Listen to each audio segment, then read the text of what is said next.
ki san cewa ke kina karya kanki kenan. Kina da kyau,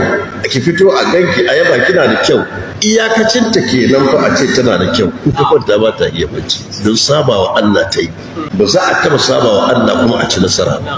Sa'an nan kuma riban mai kika ci. Kina da karancin shekaru ga jiki duka da kyau ga ko ina lafiya ko ina sai ko menene da menene. Ki kalla mana ki gani kowace shekara in Jamus ta turo sabon Mercedes tsofaffin Mercedes ya ake da su. In Japan ta kawo Toyota tsofaffi sai a yi. To wannan fitinan da kike yi ma mutane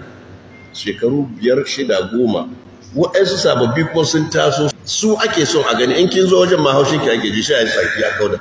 da ko da ke ake to wacce ta je ta yi aure ta zauna gida ta hayayyafa din ta fi ki tsawon rayuwa saboda me ke rayuwarki ta tike daga lokacin da aka zo ba son a ganki saboda sababbi kuma sun taso su ma ɗan sha kaza 20 ba haka bane ba to wacce ta je ta yi aure ta zauna ta hayayyafa din ta sha wahala ta hayayyafa ta menene da menene tana cikin rayuwarta har ran da za ta mutu ta tsufa ta yi furfura jikoki na nan suna ta fama da ita suna rarrashinta suna wasa da ita sa gajiya da ita in ba su ganta ba hankali su ba zai kwanta ba da ke da ita waye fi tsawon rayuwa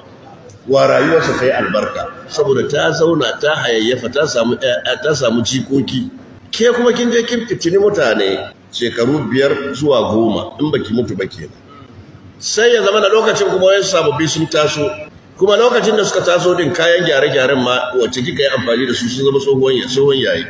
an kawo sababbi to lokacin waɗanda suka bata miki da rayuwa din ba sa so su ganki in sun ganki ba hauci su ne su kawo da kai wannan taɗi shi mutane wannan kaza da saboda sababbin fuska ake so da sababbin kirji da sababbin jiki zaki zauna ne shekara 10 shekara 20 kina nan lafiya to shi yasa sai a yi musu magana kina cutar da kanki ne ba alheri kike ja ma kanki ba kuma ke kin fi kowa sanin cewa jin daɗin da kike ji shine ki fito a ganki a ce kin yi kyau iyakacin shi kenan fa wallahi iyakacin shi kenan